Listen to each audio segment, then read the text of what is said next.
Morning, guys. I've got my let me just turn down the volume on the TV. Right, Chino is behind me. He's promised me he's going to be quiet. Fingers crossed.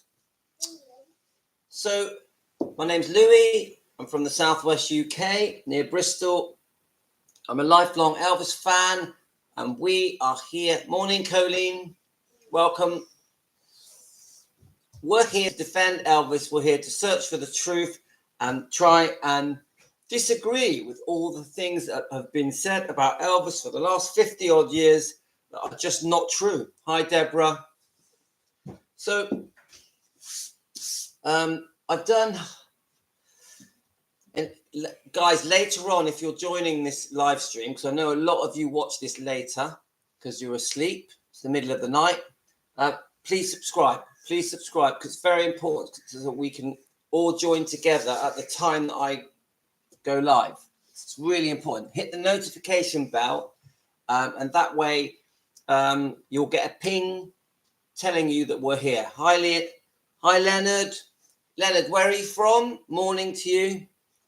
Nadia, you got my message, yeah? Nadia, you must have willpower, Nadia. You can do this. So yeah, me and Nadia have been chatting about the carnivore diet, the keto diet. And, you know, I'm not going to lie to you guys. If you want the health benefits from that diet, you're going to have to sacrifice quite a lot of things. But the long-term gain is so worth it because you will feel amazing. You will feel like Supergirl, Superwoman, Nadia. But you've got to give it a chance. Your body will trick you. Your body will go, oh, I'm dizzy, I feel weak, oh, I need carbs, oh, I need sugar, I need bread. Your body, your mind will trick you into trying to make you go back to your old habits of bread and sugar and cakes and chocolate and pasta and pizzas. It's tricking you. Really, there's nothing wrong. Because you're, Nadia, because you're feeding your body all the meats and eggs, yeah. Remember, you have to eat, I would say, 80% meat and eggs, yeah, fatty meat. Your body is getting the nutrients it needs for energy. So you've got everything's there for you to get energetic, Nadia. But willpower is going to get you through the first month. And the only reason I can say all this, not because I'm a doctor, it's because I've done it. I've been through it. I spent a year on it. It completely reversed all my illnesses. It's completely restored my health. I've lost loads of weight. I feel like I'm starting to look younger, and all because of this diet, carnivore and keto. So anyway, we're not here to talk about the diet, but if anyone messages me concerning the diet, because I've had so much success with it, I do like to help. Right, so we've done a lot of work in the last day or so. Latino, you do have to be quiet a minute. We've done a lot of work in the last day or so trying to find out all the different medical problems that Elvis had. Many, and I'm still learning. I spent the whole morning this morning going through quite a few videos trying to understand just how unwell Elvis was. And it keeps coming up about Dr. Nick. And I'm trying to understand Dr. Nick and the pressures he was under being Elvis's doctor. But also, there's a lot of hate against Dr. Nick. There's a lot of negative press against Dr. Nick. And I want to try and understand that. At the moment, guys, I'm 50-50 on it. I'm like, I understand why the fans are upset with Dr. Nick, but I'm also like, I also feel Dr. Nick had an impossible task to help Elvis because Elvis had some extremely serious illnesses. And I'm like, he was between a rock and a hard place. Yeah, Nadia. So I just thought, well, what we can do, we can just learn about this together. Hi, Felina. Morning to you. Dr. Nick, the truth is that he wanted Elvis to go to a top clinic to get work up to see what is wrong with him. Physically, Nick knew Elvis had undiagnosed health issues. Yeah. And, you know, it's very complex. You imagine if you were a doctor and you inherit Elvis, and don't forget Elvis has been on medication for many years, because I think there were many years where Elvis was very unwell and we didn't know about it. I think Elvis kept it quiet, kept it secret. And I think that was pretty standard in the 60s, 70s, that men were very proud. They wouldn't go to their doctors. They would keep their illnesses private because they didn't want to be seen as being weak. So we went through this last night. I'll just quickly say the thing I noted down. So one of the things I heard about was a thing called writer's syndrome, REITERS. And no, you are going to be quiet. Come on, you promised me. This is Tino. He promised me he would be quiet this morning. You can say hello. You can have a sing song if you want. But you can put the TV on, just keep it quiet. That's fine. Come on, we just need an hour, then you've got me all to yourself. Tracy, morning. So we've got this lupus, possible writer's syndrome, serious joint pain. Right, turn that right down. Right, give me the red. No, come on. I'm gonna give it you. But I'm gonna turn it right down. Right, like that. There you are. Okay, dude. It's cool. Don't worry, man. Everything's okay. Right, okay. Welcome to my family and my kitchen and my very loud child. So the only person who could have convinced Elvis to check his health, make any changes, would have been his mum. But it's himself as well, So, right, so we've got obviously the very serious joint pain caused by the arthritis, and everything is genetic based. So it's like you've got the glaucoma, which nearly made him blind, and they say that he had an operation that he kept quiet. That's why he was wearing the glasses. Then he obviously was on uppers and downers. He would use the uppers to go on stage, so it would boost his energy, and then he had the downers so he could relax after doing all these performances, which makes total sense, yeah, because he would hype himself up, and then he'd do these very strenuous concerts that will always sell out, and then he needed a way of relaxing, and then he had very serious gastrointestinal problems. Now, I've been watching things this morning, but Elvis had problems with constipation even when he was a child, even in Tupelo. He had problems going to the toilet. So then they're saying that he had quite serious liver disease, so he couldn't get the toxins properly out of his body. And then he had heart problems, inflamed heart, and breathing issues. The well-known one is that everyone mentions is glaucoma, which we think we just mentioned. So, he had it all going on, didn't he? So it just made me think, this poor man really, I bet you it was starting to get much more serious in the 70s, in the early 70s, was trying to hide all these illnesses from the public, from doing his Vegas performances, and maybe even later on in the movie, when he was making the movies through the 60s. And I'm like, he had a very uphill challenge, didn't he, Elvis? And he was a very proud man. So hi, Felina. You all right? So let's just quickly read this. Dr. Nick, the truth is that he wanted Elvis to go to... Right, okay. In regard to all the meds Elvis took, Elvis was able to get prescriptions from doctors all over the country. So it really isn't Dr. Nick's fault. We didn't know about the drug interactions either. I agree. There was other doctors prescribing Elvis. But they're all prescribing the meds for the same problems, aren't they? All these things that I'm listing here, they're all trying to ease and soothe Elvis's pain, and maybe even hoping to be able to cure him. And I'm definitely not trying to blame Dr. Nick. This is not what this video is about. I'm trying to understand Dr. Nick, where he was coming from, because I know from what I've read, in my opinion, that Dr. Nick did love Elvis, and I think Elvis and Dr. Nick were very, very close, very close. And Dr. Nick regarded Elvis as like his own son. So let's have a look. So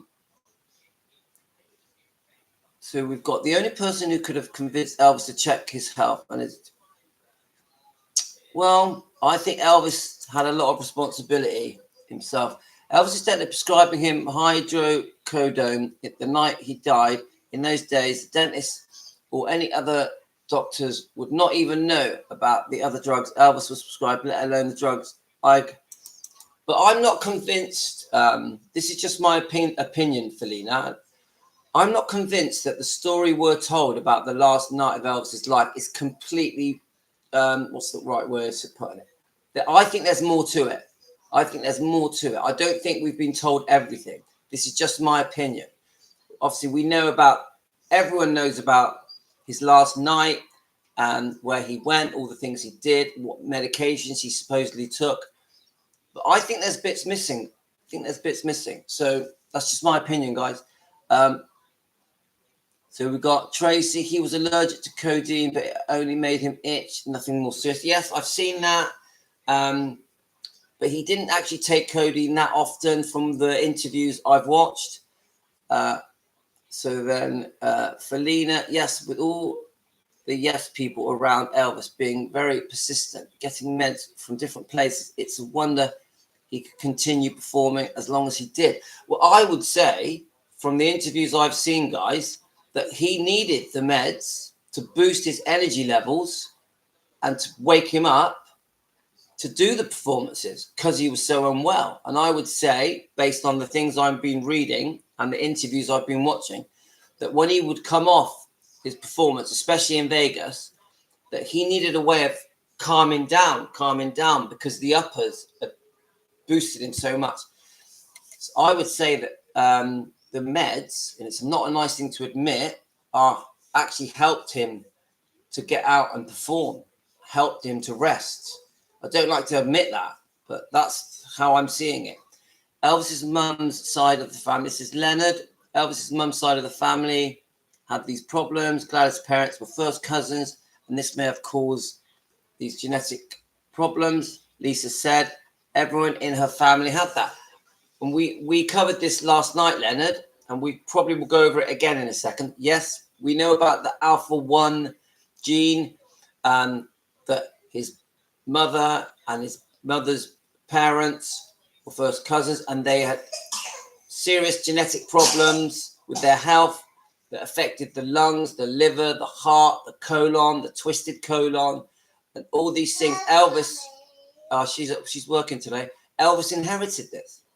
So we'll look at that in a second. So then we've got Tracy. The media listed polypharmacy as the cause of death. Not true. It was the Valsalva maneuver, which triggered a heart attack.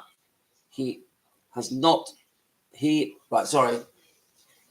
have a colostomy bag op, so it was only a matter of time. Right, Tracy. Yeah, I've been looking at this, and most of them are saying that because he had such severe constipation, that when he was straining, that this caused what you've just said, the Valsalva maneuver, triggered a heart attack because he was straining so much. I think part of it is that he knew that the next day he was going on tour.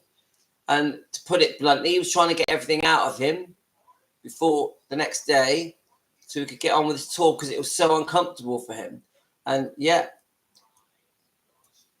but I wouldn't say, just in my opinion, I would say that caused the heart attack. But obviously there were many other medical conditions that lead to that point. I have read tests being done on him to have full checkup.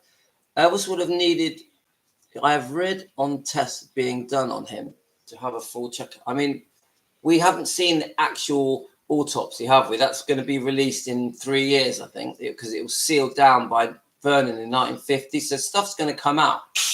Elvis would have needed a holistic medicine from a young age. Wasn't really known then. Well, I don't know much about holistic medicine, But if Elvis was genetically born with all these conditions that seemed to kick in as he got older, there was no fixing Elvis. There was soothing, pain relief, yeah? I think reducing inflammation, stuff like that. He was going to be an unwell person, I think. From his mid 30s onwards, Elvis was going to struggle. Yeah, so don't forget, many of his relatives died in their 40s and 50s. He had so much waste in his colon, it was caused the colon to swell up, and he was trying to empty his colon to go on tour, which sounds right, but we don't. I know they say it was a chalk-like substance, but we don't really know what was causing this backup of waste. They reckon it was 4 months worth of waste in his colon. But we don't really know what that was. Could it have been what he was eating? Could it have been the pills, the substance in the pills building up? Could it have been his colon wasn't working properly, wasn't absorbing the nutrients, and obviously excreting properly? So if he had a twisted colon, this would have affected, and I'm guessing, because I'm not a doctor, caused the backup. So, people try to blame his diet and the meds for the wastage in his colon. But the truth is, if it wasn't working properly, then I would say, in my opinion, as just a normal guy at home, that would have caused a massive backup. And because they say that his colon was at least twice the size of a normal colon. Was it? They say in some sections it was 5 inches wide. You imagine that? This is all stuff I've been watching in these different things. So he had so much waste in his colon it caused the colon to swell up. Yeah, it definitely, Tracy. I feel that he knew he was dying. He said on stage that we all know the end is coming. He was probably so tired and unwell that he gave up. You can't blame him. Colin, I don't agree. I think we're given this impression. I think they show us the last footage of him, and he looks terrible, doesn't he? The last few concerts, the camera's zooming in on him, and he's got this very tight white jumpsuit on. He's all sweaty and puffy. But if you look at the pictures of Elvis, which I showed you yesterday, of him being, let me just see if I've got any here. This is in March before he died. He doesn't look like someone who's given up. Look, there we go. I'll just show you a few. He isn't as overweight as they say. Here's another one. Look how slim his arms and legs are. Don't forget, they're in Hawaii. He's playing football. If you listen to Ginger Alden's interviews,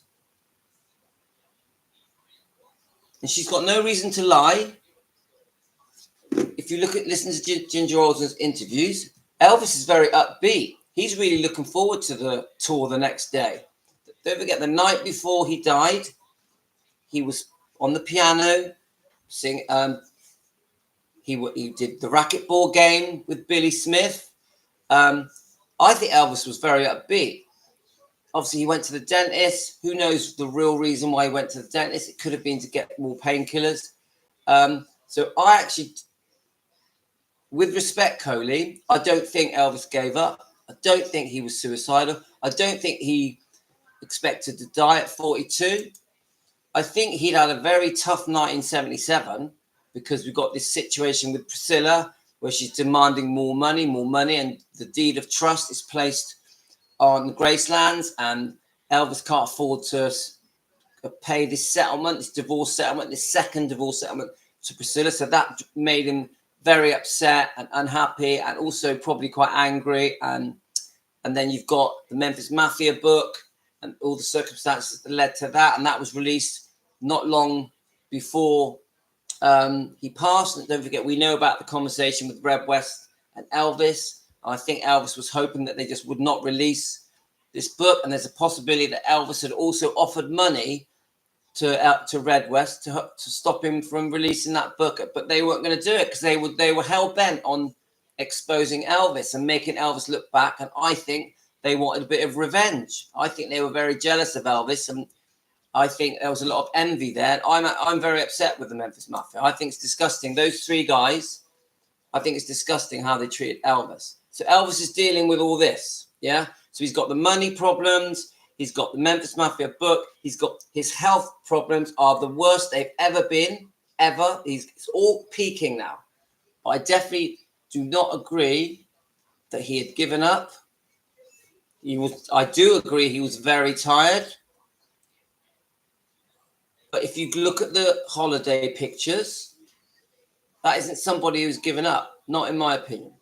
There's a lot of you can do with Chinese medicines, osteopathy, herbal remedies, holistic means, and approach to heal by looking at the whole body, not just fixing individual symptoms.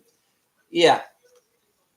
But don't forget, Elvis was very into all this stuff. He was, I'm trying to remember, there was Tracy will know the name of her. There was one spiritual guru that Elvis would visit regularly. I've forgotten her name. I've done a few videos on her a while ago. Tracy, can you just remind me of her name? And Elvis would visit her regularly up in the hills, I think in California. Is it Dalmata? Tracy, is it Dalmata? So Elvis was into all this stuff, you know, and I think there's a thing about him trying to have acupuncture, but in the end, it wasn't proper acupuncture. We know that Elvis was very spiritual, yeah, and even the meditation garden, it's all about his spiritual journey, and he researched all the different religions, and he did believe not just in Christianity and the Bible, which was his number one thing, but he also did really believe that we all have a spirit, and he was searching for that and for answers to that as well. So I would have thought, Nadia, that he'd looked into all this stuff and maybe even tried a lot of it. You know, the Chinese medicines, the osteopathy, herbal remedies, you know, Reiki, to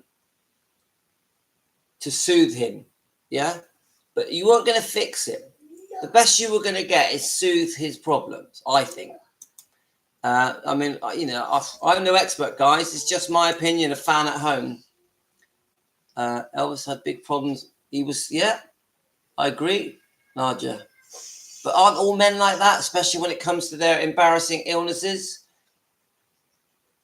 His colon issues were getting really bad. Yeah, I believe that. The chalk-like substance was barium from his x-rays.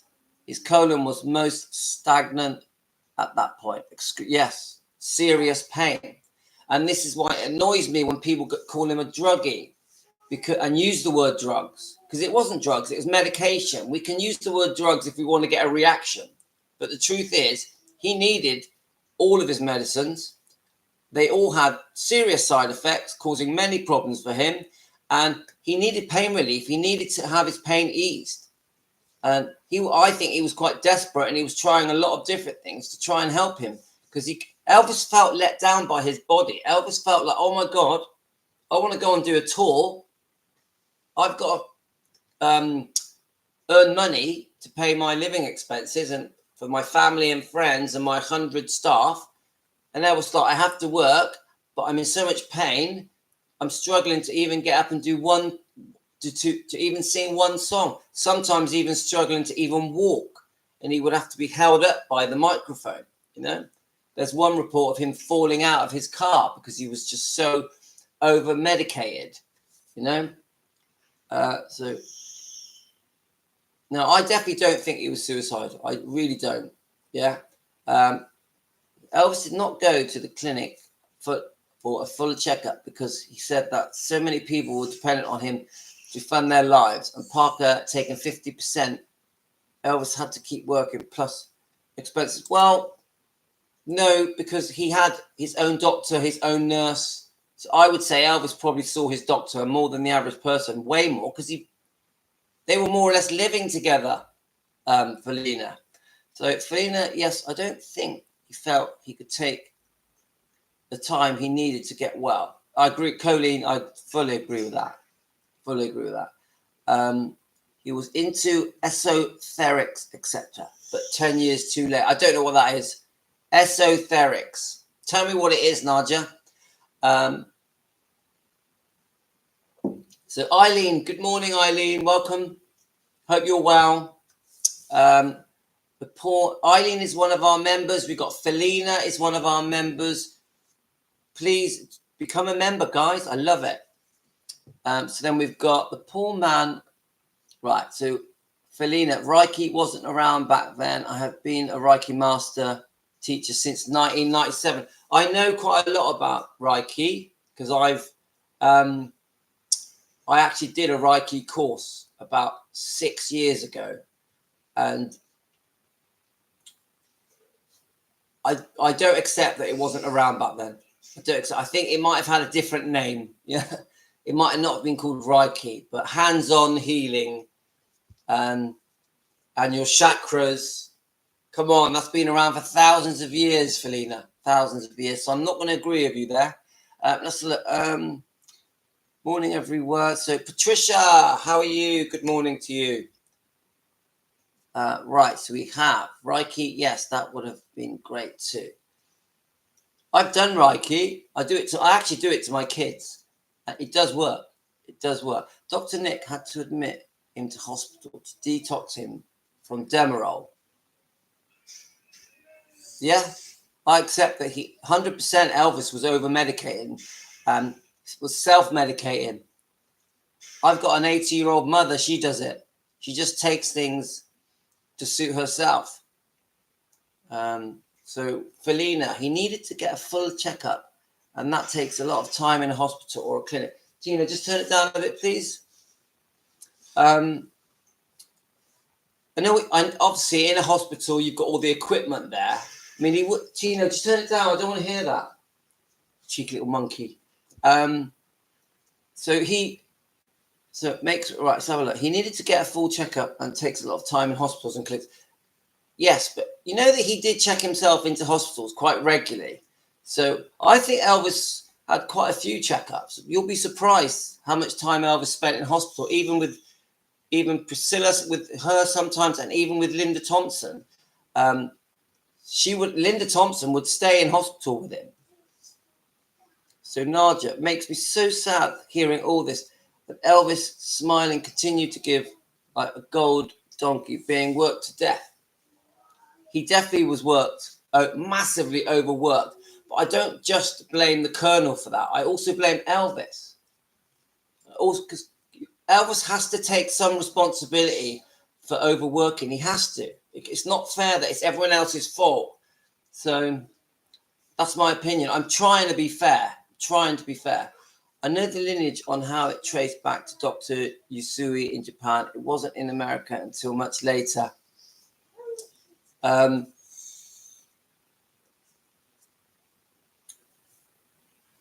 not going to agree with you, but what I will say is that it didn't become well known until much later. Right, let's have a look. So Tracy, Graham was telling Elvis it was B12 shots. Elvis was unaware that it was Demerol. Dr. Nick was furious when he found out Demerol is highly addictive. So I know about B12 because obviously that's in my diet. It's really good for you. It comes out of your meat, yeah. So Nadia, yes, he did. I know he did it to Jerry, and one of the sweets he did it because she had cancer. When she was back, it was gone. I know he did it to Jerry, and one of the. I'm not sure, Colleen. I'm not sure. Did what? Just am I missing something? Esoteric is all about spiritual stuff. We are talking about religious healings, etc. Yeah.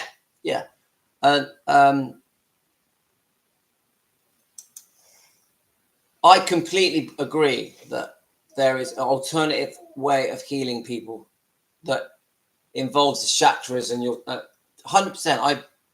It works. I know it works. I've watched thousands of videos on YouTube, different people that have healed themselves, not using medicines. His grueling schedule he had, and divorce he was going through, he had to work to pay Priscilla's demands. Definitely that second divorce settlement, guys. Come on. You know how upset and angry I get about that second divorce settlement. The fact that she managed to wangle a deed of trust and a charge on Graceland's the building because he couldn't afford to pay her. It drives me mad. So greedy, so greedy. One of the worst things Priscilla's ever done to Elvis. There's three things in it: the Steve Peck affair with a dance instructor, the Mike Stone affair, and she takes Lisa Marie with her. The fact that with Steve Peck, it was just after the baby was born, a year after the wedding, and then the second divorce settlement. The first divorce settlement, I think, is understandable because they're separating, so there'll be an agreed settlement and spousal payments. But to then go back a second time the way she did and the amount she wanted, which also forced him to sell his recording rights and put this deed of trust on Graceland's, I tell you what, drives me mad. It's unforgivable. Unforgivable. So let's have a look. Hands-on healing. Yes, it works. Definitely works. So people think he was admitting himself to hospital for rest. He was in hospital to detox twice. Yeah. And don't forget, I've heard reports that he went into a coma for 3 days. Other times, extensive tests try and diagnose his failing health at such a young age. Yeah. I don't think there was any fixing Elvis. I think there was soothing and pain, pain management. I think he definitely could have lived a lot longer because there's many people that have very long lives that are very unwell for decades and decades. But I do think that whatever they were doing to keep him going. Well, actually, when you think about it, maybe if he hadn't have been overstraining, because of the constipation, maybe he would have lived many more decades. Maybe it was the overstraining that ended everything. Because maybe the medication was helping him get through each day. We don't know, do we? People think he was admitted himself to hospital for rest. Right, so we've got, because Elvis didn't want her back, she set out to destroy him. Well, I'll be honest with you, Eileen, I think I've heard that he didn't want her back, and there was a moment when she was with Mike Stone that she wanted to come back. And even in the divorce decree, he put a condition was put in it in the first divorce settlement that if they get back together, she gets to keep everything. So all the money he gave her and cars and motorbike and property, well, in the first divorce settlement, it was added that if they get back together, she keeps everything. Isn't that so greedy and wrong? And I've seen that in documentation. Right, Tina, just turn it down a bit more, please. Elvis didn't want her back, and she set out to destroy him. I do have a feeling, this is just me, fan at home, that because Elvis in 63 and 64, 65, those years, was clearly unfaithful, with people like Anne Margaret. I do think that, this is just me, I do think, in my opinion, that when she started to build up her confidence in herself after the baby was born, and she was getting this attention from the men, I do think there is a bit of a revenge tactic in 68 to 71. I do think that, because it's so cruel and blatant. I can't think of any other reason why she would be so cruel, why she would have an affair a few months after the baby's born, a year after the wedding.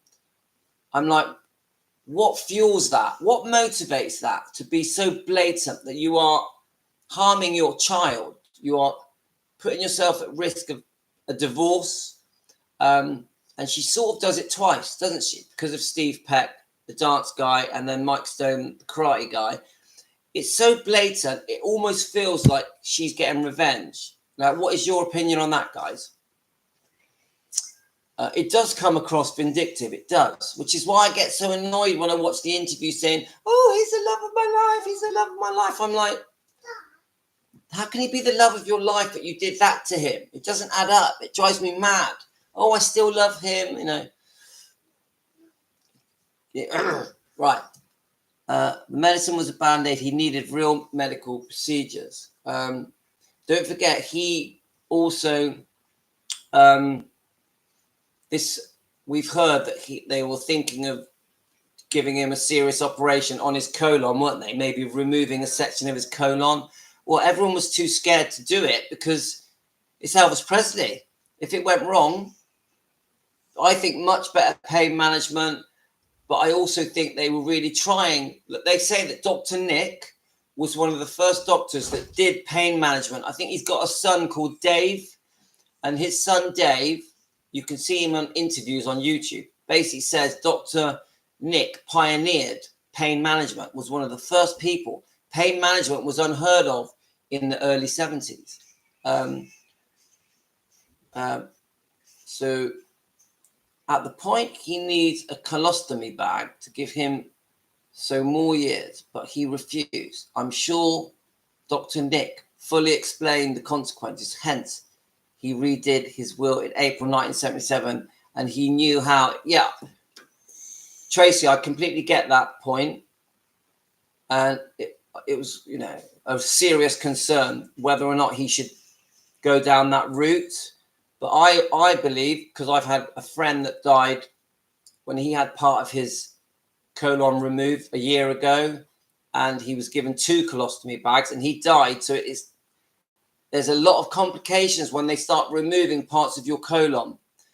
I think she had this plan the whole time. She was fine with everything before they married, and they get married, and she didn't want it anymore. She had the child and name, and she was set. And Colleen, that my brother, I got a twin brother called Andres. That is how he feels. He feels that once she made up her mind that she was out of there, fancying people like Mike Stone. Because the bottom line is, she fancied Mike Stone. She knew that he was a strong, powerful man. And to leave Elvis, she probably felt that she needed to go to a very strong, powerful man. And you couldn't get any more strong and powerful than Mike Stone, because he was an expert in karate. Elvis was a strong man, an expert at karate as well. So I think she had to fight steel with steel. And I think she had to find someone like Mike Stone to build up the courage to leave Elvis. I think that. So I tend to agree with you, Colleen. Priscilla and Lisa married. She didn't even take care of her unless Elvis was around, other than the nanny took care of her. When Priscilla and Lisa Marie, she didn't even take care of her unless... Right, so let me just absorb this. Even take care of her unless Elvis was around. Yeah, I've got a lot of comments from you guys that are not happy with Priscilla's parenting of Lisa, and we have serious views on the Scientology thing, don't we? It should never have happened. Lisa Marie should never have been chucked into Scientology. It's another one of the biggest mistakes Priscilla made, in my opinion. Massive mistake. And I think quite cruel and very selfish. And I think did a lot of damage as well. So we've all got strong feelings about Scientology, haven't we, guys? Did any of you ever see Miss Sam reading the tarot? Yes, I have watched a bit of that. So she said she loved him briefly and quickly she was manipulated and in for the money. I've seen that. So there we go. How could you and then Elvis? Hi, Maxine. Thanks for joining. I see Mike Stone as a bridge. That's how I see him. You've got this very powerful man. Remember, he was training with Bruce Lee, Chuck Norris, James Coburn, people like that. And, a very powerful looking man. She had watched him at exhibitions. And I think she needed a powerful man to stand up to Elvis, because I think she was expecting a massive reaction from Elvis if she left Elvis. And I think he was the bridge. Because, come on, she gets bored of him and moves on. Yeah? He wasn't a forever lover, was he? It's not like they settled and had kids and had a family. No.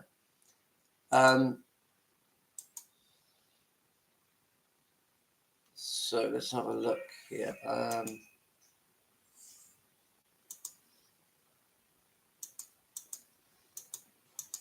So how could you look at another man in the 1960s? Elvis was his absolute male virility. No other man could compare. She had an agenda from the beginning.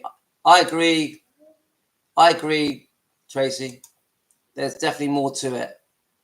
Hope you're well, Maxine. Thanks for joining in. So we've got, let's face it, at 14, 15, 16, 17, 18, and maybe up to 20, she probably didn't figure out who she was.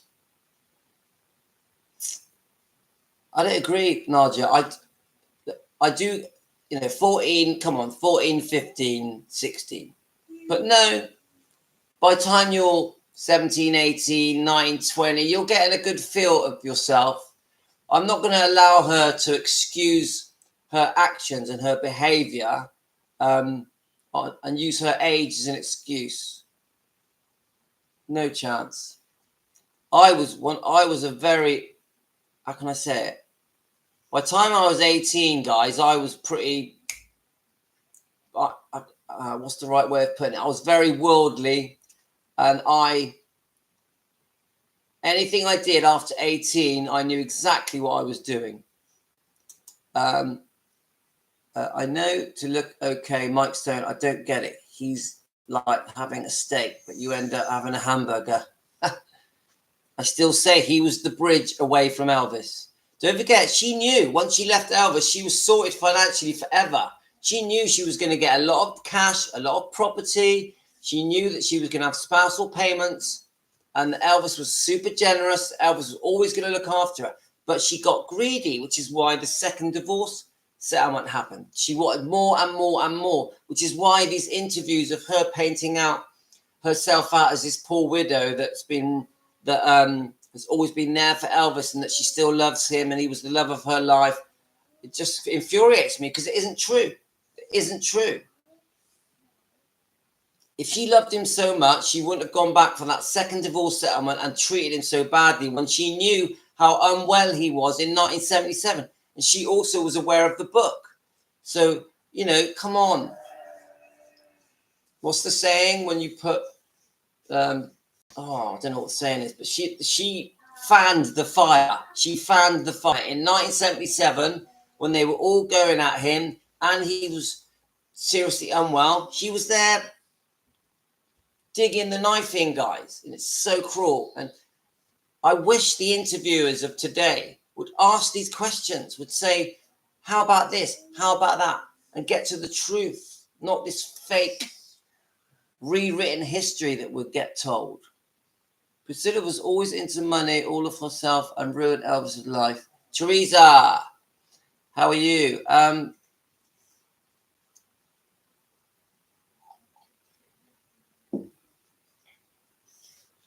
Right, hang on, just 1 second. I'm just going to answer the door.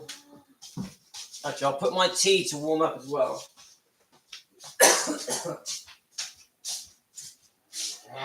But no, you can't be noisy.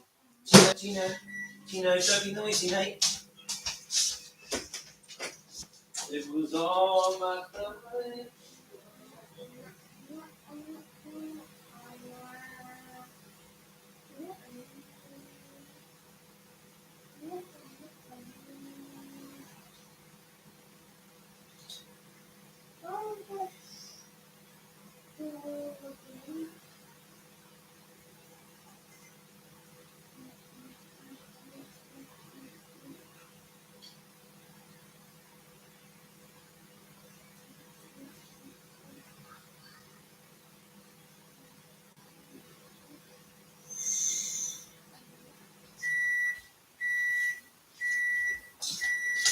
Tea's ready. Right. You can't beat a cup of tea in the morning, guys.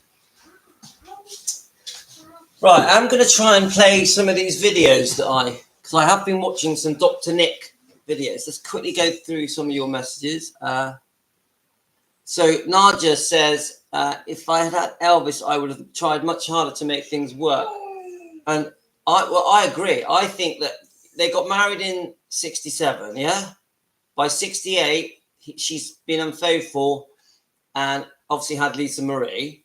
Yeah. By 71, she's having this year-long affair secretly. Right, Gino, come on. This year-long affair secretly. And then 72, she makes up her mind to leave Elvis. So that, to me, you're right, Nadia. That's not trying to make things work, is it? I just think that once she'd got him, I think, in my opinion, once Martino, I can't even hear myself. He's being annoying this morning. Right. Come on, Tino. You come say hello if you want. Do you want to come say hello? No. He's the boss. I told you, I'm the 4-year-old. He's the dad. So, and as I was saying,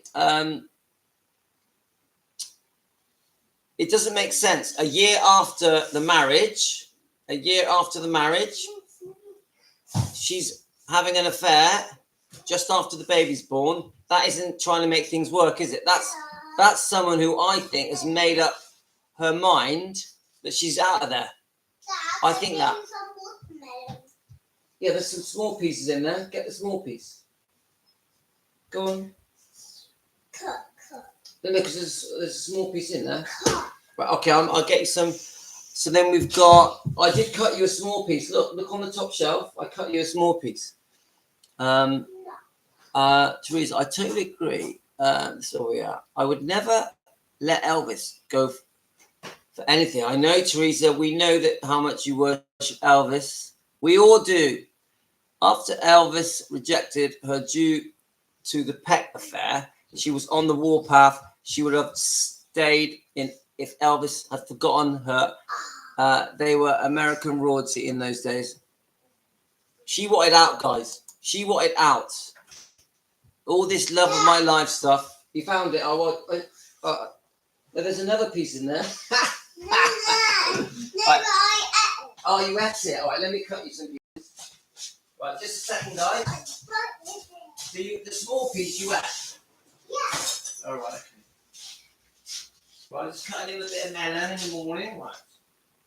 I'll do you 2 pieces. You have to promise to be quiet. I'm nearly finished now. Nearly finished now, mate. Yes, look at that melon. Whoa. That is so nice. Right, right. If you're quiet, I'll find you a sweet. That won't work, but I'll give it a go, innit, eh? So after Elvis, right. So Trace, after Elvis rejected her due to the Peck affair, she was on the warpath. She would have stayed if Elvis had forgiven her. They were American royalty. Yeah, on the Mike Stone affair, I think Elvis was demanded the divorce, didn't he? But I do think in 72, she was saying to him, I want a divorce. So, but if you look at the divorce papers, is it called a divorce decree? It does say that Elvis, I'm pretty sure from memory, it does say that Elvis petitioned for the divorce. Is that right, Tracy? Is that right? If Elvis was the love of her life, why did she treat him so bad? Sorry, I don't believe he was. I agree. Eileen, I think it's a total joke when she says that he was the love of her life. I cringe. When I watch her interviews, and there's loads, and she talked about Elvis like she was still married to him when he died, which we know she wasn't because she was his widow. I cringe. It sends a shiver through me because it's so blatantly not true. It's all, in my opinion, it's always been about money. It's always been about money. But that's just an opinion, guys. Maybe that is the question we should ask Priscilla. Why are you continuously taking money if Elvis since the first divorce of the second? I don't think you'd be allowed to ask it. I think when we watch these interviews, guys, all these different over the last 40 years, that it's almost like they're told what questions to ask. I also think these interviewers play into Priscilla's hands and they only ask the questions she wants to be asked. Yeah, you do. Okay, don't worry, it's fine. So as I was saying, I think that the interviewers play into Priscilla's hands and only ask the questions that she wants them to ask. And she manages to manipulate the interview so that they end up saying the bad stuff, not her. She's very clever. So surely Priscilla knew of Elvis' lifestyle before she married him. Of course. She moved to America and stayed in his different homes with him. She knew exactly what it was all about. But come on, she's living in America in one of the homes. Yeah. Elvis is off making these movies and he's having affairs with people like Anne Margaret. Come on, let's be fair. That must have been torture for her. It must have been torture, but this creates the revenge thing. The revenge. Oh, I'm going to get you back one day. I'm going to get you back one day. And I think she got him back with Steve Peck and Mike Stone and maybe other people, maybe even Jerry Schilling, in my opinion, maybe. Not a fact, just maybe. Maybe even Tom Jones. Who knows, guys? I'm speculating, not a fact. So then we've got Naja. Priscilla's mother did. That's why she set up the whole thing. That's in Child Bride book. They think the mother was involved. So in the opinion of the author of this book, Suzanne Finstad, it's possible, isn't it, guys? Possible. So yeah, he petitioned. Right, Tracy. He petitioned for the divorce on his birthday, 1973. So is that January the 5th? Is it? That way, Lisa Marie Priscilla's address would not be public knowledge. It was to keep Lisa secure. That's great info, Tracy. Thank you. Tracy, I think she wanted out. Didn't they recognize in 68 and when she had her affair with Mike and during the divorce, seemingly asked if they can sort it out? She said no. Yeah, I think she wanted out. Colleen, she sought Mike out and he told her to get an instructor closer to her house, but she insisted that she wanted him. Yeah, she was actually supposedly going to be taught by Chuck Norris. And from what I've read, Mike Stone was between 45 minutes and an hour drive away. But Priscilla sought him out and really went out of her way because she wanted Mike. She fancied the pants off him. She was going to get him to teach her karate. So yes, Colleen, definitely yes. When she argued with Mike and wanted back with Elvis, he said no. And I've read these reports that they'd have this phone call that she had hinted on coming back, and Elvis had said, well, actually, that isn't an option. Do I know it's true? Don't know. So then we've got, yeah, do you know what, Nadia, I'd love it if we could ask Priscilla questions and that she actually replied to them. I see what you're saying on her Facebook, on the question and answer, because she does. And I got your message, Nadia, that she just sends people little roses when they say something about how beautiful she is. But come on, we'd all love to ask these questions. We'd like to sit down with her and go, right, is this true? Is that true? Why did you do this? Why did you do that? Why do you act like you're his ex? Why do you act like you're his widow? Yeah. I think Ronnie, yes, definitely cunning. Cunning is a great word. I think Riley should ask the fans if Priscilla should be buried at Graceland. The fans keep that place going. It should only be for Presley blood. Colleen, I fully agree. But remember, it's a difficult one, Colleen, because Benjamin is buried there. Lisa Marie is buried there. They are her children. So, again, me trying to be fair, I completely understand that she wants to be buried with her children.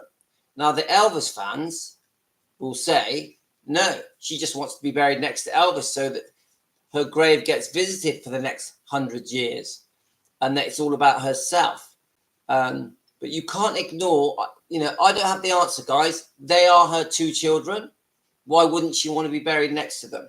It's because it's in Graceland next to Elvis. This is what complicates everything. Because I definitely don't feel that she has the right to be buried next to Elvis. Definitely not. No way should Priscilla be buried next to Elvis. But does she have the right to be buried with her children? Yeah, I think, come on. I want to be buried with my kids.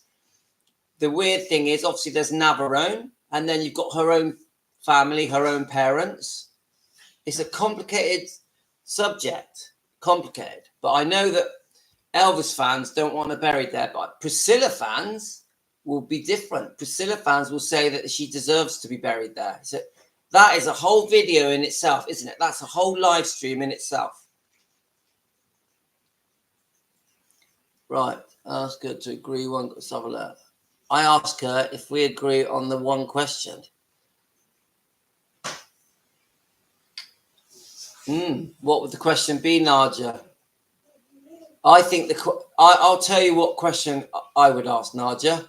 Why did you have an affair with Steve Peck months after Lisa Marie was born, a year after being married? Because that to me is pivotal to everything.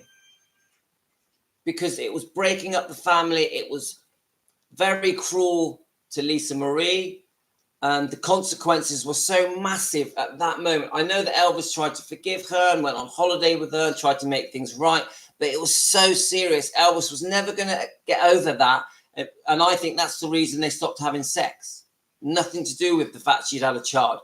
Elvis didn't want to have sex with Priscilla, in my opinion, because she had been unfaithful just after the baby was born, a year after the marriage. I completely believe that. But it is just an opinion, not a fact. So let's have a look. When Priscilla gets in fights with her boyfriend, she tries calling back to Elvis and he always told her no. Well, I don't know. I can't prove that. I don't know how many times. Right, Tino. I don't know how many times she tried to get back with Elvis, if any. I don't know. I have no evidence of this. It's just from comments that you guys have given me. So I would need to prove that, because on this show, on our live stream that we do together, we are trying to back up what we're saying, Patricia. I wonder if she is still with her son's father. It's never mentioned anything about him. So Marco Garibaldi. Do you know what? Yeah, you're right, Eileen. We don't know anything about who she's seeing, her friendships with ex-partners. We don't really know anything, do we? That's a great, Eileen, that's a great question. Patricia, because she never wanted Lisa Marie and she's an ex. Yeah. They never wanted Lisa Marie. Even that, unless we are a fly on the wall, we don't really know the truth. We know that we have to go by her actions, yeah? So you've got her chucking her into Scientology when she was a teenager. That was just so wrong on so many levels. Very cruel. Should never have happened. And then all we can really do is her behavior when she was the boss of Elvis Presley Enterprises, going way back, yeah, when Vernon allowed her to become the trustee after he passed away. All we can really do is look at all the actions. There's actions that happen with Elvis Presley Enterprises with Graceland.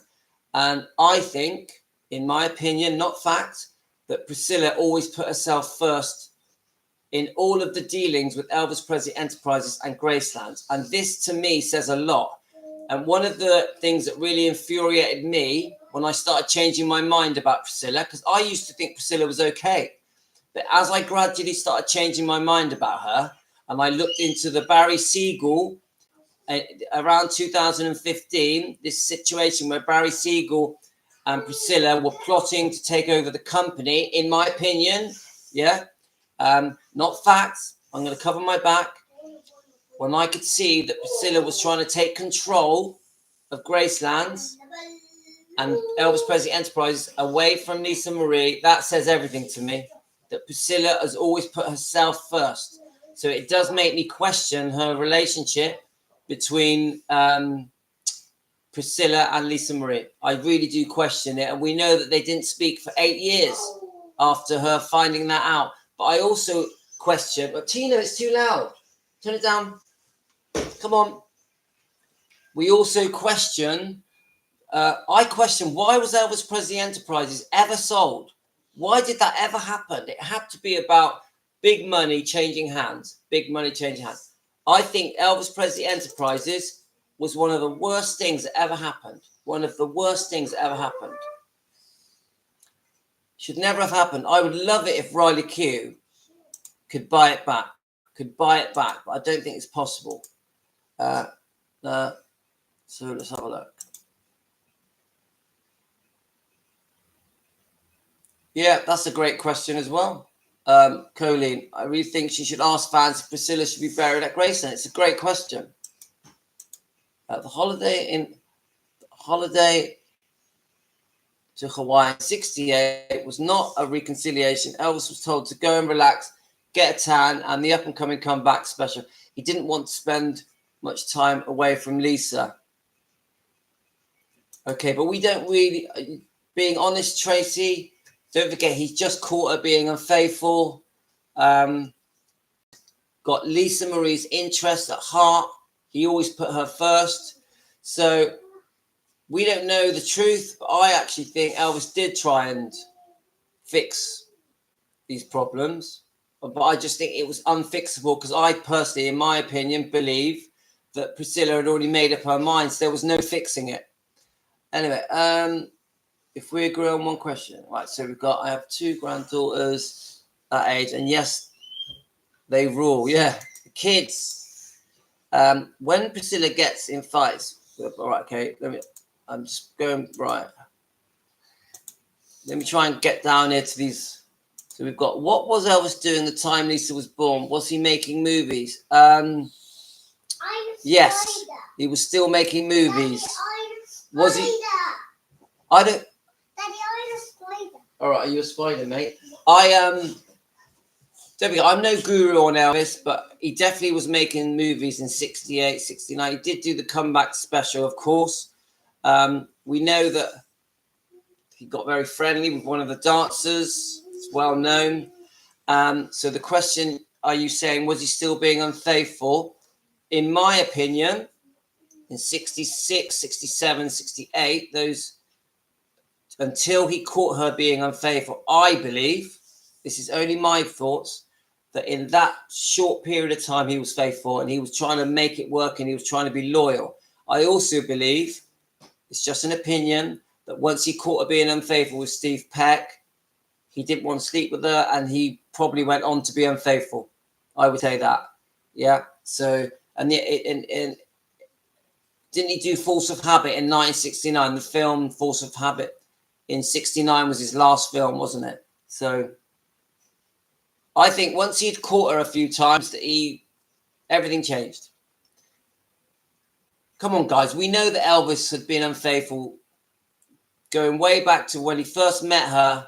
We know that he had girlfriends. He had on and off flings, whether it be Anita Wood or co-stars or whoever. Elvis was no angel. So Elvis was in Memphis in 1968 to be there for the birth of Lisa. Yeah, of course. It meant everything to him. He was very proud before the baby was born and after as well. This is why it's so shocking that she did what she did.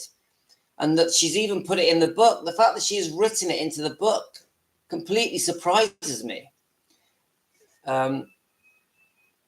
So she puts it in her first book saying she didn't want any kids and tried to get an abortion. I've never read it that she wanted an abortion. I've read comments from you guys, Elvis fans, saying that she wanted an abortion, but I've never seen it in writing in a book from her. Where have you seen that, Patricia? I know it's definitely hearsay. It's being said all the time. Yeah. There's loads of rumors that she threw herself down the stairs and that she rode her horses while she was pregnant. I've seen all that, but I've never seen any proof that she actually from her own mouth says, I wanted an abortion. But we know that it's been lied about in different sort of documentaries. So sold to form a company which employed Siegel and Priscilla and paid a massive salary. Sold... Right, so Navarone said that Priscilla found out about Marco being dodgy when Navarone was a baby. She stayed with Marco for the baby's sake. Takes everything Navarone with a grain of salt. Yeah, I've read about Navarone and that he made out to be some kind of Italian heritage. But in the end, it was Brazilian heritage. And the bits I'm reading about Navarone, I know he was a bit of a film producer. And he was, he worked for IBM, didn't he? He's like a computer software consultant. But I know that he's had a very dodgy, in our opinion, has had a very dodgy past when it comes to making money and definitely an entrepreneur with some dodgy ways, in our opinion. I can't prove that. It's not fact. I understand, but what about her other child? Yeah, I don't know much about Navron. I know that he does post some things I don't like about Lisa Marie. I don't like his silly little posts. One post I saw where he said, "Happy heavenly birthday, Lisa Marie." I didn't like that. Happy heavenly birthday, Lisa Marie. And that was on Instagram. I didn't like it. Thought that was cruel. So I need to do some research on Navarone. I don't know nothing about him. One day we'll do a live stream just about Navarone. I don't believe he could touch her intimately after Peck's affair. He started his affair in June 1968 with Susan Henning and put a fork in it. He was done. I agree. Tracy, I completely agree with that comment. Completely agree. Yes, Susan Henning is the name. And she speaks very highly of Elvis. I've seen her in interviews. Different rules for men and women according to Elvis. It was different times, guys, but in the 70s, wasn't it? 60s. I don't agree with any unfaithfulness. I've been with my wife for 19 years, never been unfaithful to her. But when I met my wife, I was ready to settle down. I was ready to have kids. So if my wife had met me in my 20s, I don't think I would have been faithful. I was a DJ. I was getting a lot of attention. You've got to settle down when you're ready, And some women, some men are just not ready to settle down, in my opinion. The day, let's have a look. Naja, that was the day and age, the way it was back then. It's different times, Colleen, wasn't it? Different time. The woman was expected to stay at home and do the housework, bring up the kids, and the men were allowed to have a secret life. It's not right, but that's how it was back in those days. Naja P said she didn't want to have a baby, so soon after the marriage, she tried not to gain weight. And I've read about this. Is that, I think that's in the book, isn't it? I think that's in Elvis and Me. Am I right, Naja? If you watch Shauna and Rhonda, yeah, I definitely do. And also confirm the same thing, saying would you put it in a book for your daughter to see? Very good point, Patricia. I agree with Colleen, such a different time, yeah. Patricia, that's terrible. Yeah. I have ordered Lisa Marie's book. Yeah, we're all starting to order it now, aren't we, guys? And that is Susan. Hi, Susan. Right, let me remember the original reason I did this live stream was to go through this video I found. I hope you don't mind, guys. I'm going to play a video. I'm hoping that it's not copywritten, that I'm allowed to play it. So let's just press play. And we'll just stop it every now and then and decide what we think, guys. Right, in a minute, let me just do this. Elvis called his personal physician, Dr. Nick. And that was just about all I knew of their relationship until recently when I read the book, The King and Dr. Nick. As an Elvis fan and a lover of books, it was amazing how different my memories were from the facts. The book had such an eye-popping twist to how Elvis Presley died that I wanted to hear from Dr. Nick in person. He has had 2 strokes recently, back to back, but he did say yes. So we sat in the den of his East Memphis home that Elvis insisted he build and talked about the King and Dr. Nick, what really happened to Elvis and Dr. George Nikopoulos. 35 years after Elvis died. So she mentions the book. I don't know if any of you have read that book. So Naja says about reading the book together. Well, unfortunately, this is why I've stopped reading the books to you guys. Unfortunately, I can't read them line for line because I get copyrighted. All we're allowed to do is if I read the book in advance, say if I read one chapter in advance, and then I'm allowed to do a review on that chapter. So that's how I'm going to go, which is why I haven't been reading lately. So even with the new book, we're going to have to, with Lisa Marie's book, with Riley Keough. We're going to have to do, I think, one chapter at a time. Not read it. We're going to have to really privately read it and then go through things. So. In 1977, the Vanderbilt Medical School doctor, known for his caring bedside manner and his cotton white hair, talks in quiet, heartbreaking measures about the death of Elvis Presley, more like he lost a son than a patient. The autopsy of the king of rock and roll was done fewer than 24 hours after his death. I watched it. You watched it? I watched it. You know how hard that was. They met on a house. Let me just pause it. Could you imagine that?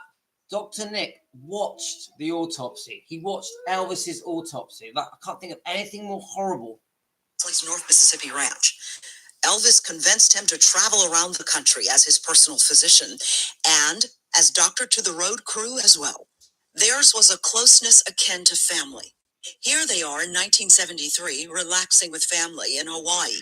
Never know how much I can't play music, right? It would be 22 years before Dr. Nicopolis wrote his account of how Elvis died. The stories might make you a bigger Elvis fan than before, either because of how hard Elvis worked for his fans behind the scenes, or his generosity and loyalty to friends and family. But there is also a section about Elvis's demons, both personal and medical. There were pills to sleep, pills for anxiety, and laxatives. Which ones did he need most? I guess at different times he needed all of the different pills. And it turned out that the meds had nothing to do with his death. May of 1980.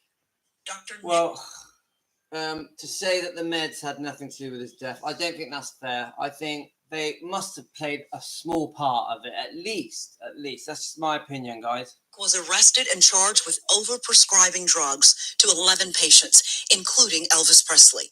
Under oath, Dr. Nick admitted that he prescribed painkillers for Elvis arthritis, heavy doses of laxatives, sleeping pills for his insomnia, and amphetamines for weight loss. But he also took drastic measures to manage his patients' dependence on medication. He and others testified that he moved a nurse to Graceland just to monitor and dispense Elvis meds. I found out that we got into trouble with him. So this, just that point there where there was a nurse to Graceland, I think it covers what Nadia was saying earlier. I think someone else commented as well. It might have been Colleen. He was getting quite a lot of medical help, and he had a live-in doctor. I think Elvis was being seen to much more than the average person, and also checking himself into hospital. So I think he had a lot of medical care. Let's keep going. Medications or drugs.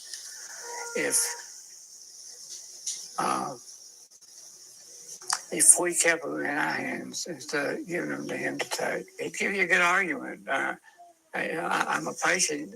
You don't treat other patients that way. You give them a script and you tell them to go. Dr. Nick documented that he often used placebos instead of real drugs to help keep Elvis from mismanaging pills. Again, let me just pause it again. So don't forget, everyone knows this, that Elvis was given placebos by Dr. Nick to try and reduce the amount of medication that Elvis was receiving. And Dr. Nick, in one of his interviews, says that after giving him placebos, Elvis gave one of the best performances on one of his concert tours that he'd ever given. But he also says that the mistake he made was he actually told Elvis that he had been given him placebos, and Elvis just went mad. Elvis went mad and started demanding to know what he was being given. And Dr. Nick says that he regretted telling Elvis. Pumped him up with placebos, and he did the greatest show that he had ever done. One of the greatest shows that he had ever done on the placebos. I made a mistake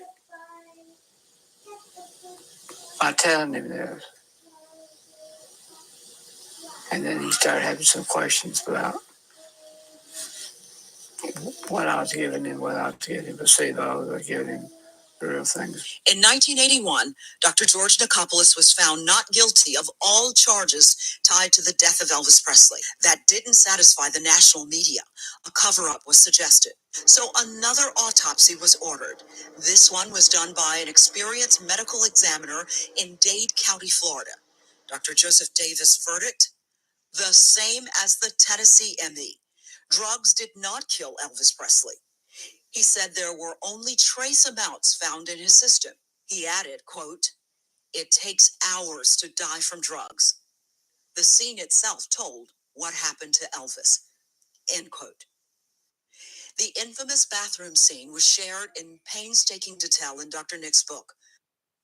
When we come back, the medical discovery revealed at the autopsy that had it been caught earlier, Dr. Nick thinks it could have saved Elvis' life.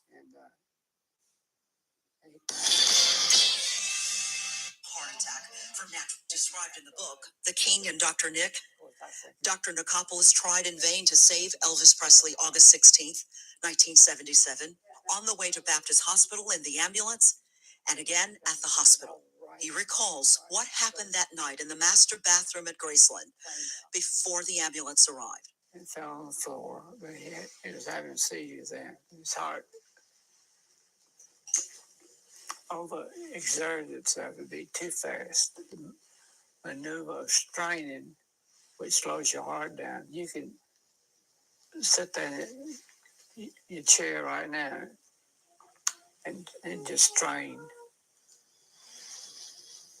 for a few minutes or less, and you can feel your pulse drop down.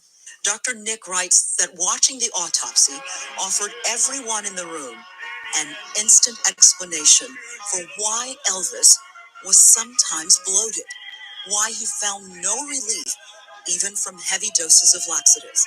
He says Elvis had a condition known as megacolon. There are different causes for the megacolon. His cause, we don't think was hereditary. We feel like his was from a viral disease of the nervous system to the colon. Dr. Nick says reports about the size of Elvis' colon were not exaggerated. Some reports say as many as 6 feet longer than the average human size, loaded with pounds and pounds of blockage. There were several times known how big around it was, how long it was. Trying to get past the music, guys. So we couldn't get through because the barrier was like concrete. It wouldn't move. Dr. Nick is convinced that if he could have shared that story sooner, had he been allowed by the court or Elvis' family, he could have saved his career. Most important, he feels that if tests had been done that revealed the megacolon condition, he could have saved the life of the king of rock and roll. It just hurts so So, I think that just gives us a pretty general feel for Dr. Nick and his views. I'm hoping that the music in the background doesn't copyright on this live stream. So I'm gonna have to go soon in a couple of minutes, guys. I want to sort out Tino, and we're going to walk the dogs. So thanks everyone for joining in. Yeah, I'm going to find you one, mate. Thanks everyone for joining in. It's been a great discussion. We've ended up talking a lot more than expected. I was going to actually show you quite a few more little clips, so we're going to have to do a part 2 of this. I'll try and come back in a few hours and go through some more video clips with Dr. Nick, and maybe some more clips talking about the different illnesses that Elvis had and the different medications he took. I want to go a bit more in depth. But what are we really trying to do, guys? We're trying to get to the truth of what really made Elvis so unwell, why he needed so much medication. And we're trying to understand and prove to people that Elvis was no druggie. Elvis was no druggie. Elvis was not fat. He was just a very unwell man that had genetic and hereditary problems that he got from his mother and his grandparents, and that Elvis has been painted in the wrong way, like some kind of street druggie or some kind of binge eating obese person. He just wasn't that.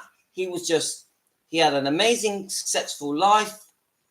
And then in his late 30s, his early 40s, he becomes very unwell, even more unwell than he was used to. He was heavily medicating for pain. Obviously, he needs medication to get him so he can do his tours in Vegas. And I just think the wrong perception of Elvis has gone around the world for the last 40 odd years. And it's so unfair to Elvis. So together on this channel, we're trying to get to the truth. So we get the truth out there so people understand. He was just really unwell, guys. He was just very, very unwell. He was never a druggie. Of course, we know he had uppers and painkillers and downers. But that doesn't make him a druggie. Because I would say that the majority of the things that he was taking were to try and ease these many, many ailments and illnesses that he had. Yeah, he's been so incorrectly perceived around the world. And we're going to defend him, guys. We're going to search for the truth. And we're going to let the world know through our comments on all these different channels on social media. And we are going to fight until the truth comes out so that we start watching documentaries and biographies that say the truth.